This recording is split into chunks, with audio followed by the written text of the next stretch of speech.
Shut it again.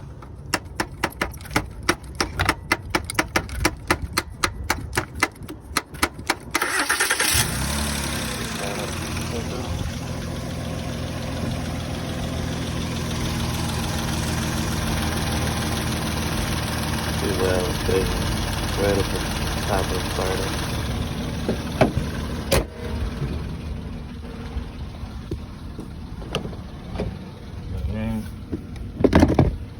And you take this off.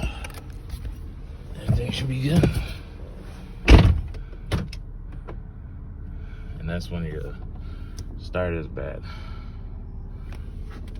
Go ahead and drive